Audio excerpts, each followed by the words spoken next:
I have a test set up here on a BMW K100 RT speedometer unit.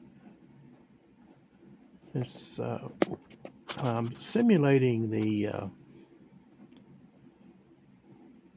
speed pickup with a function generator producing 60 cycles, and it shows roughly 40 mile per hour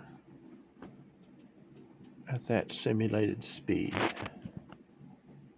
So this unit is a good unit.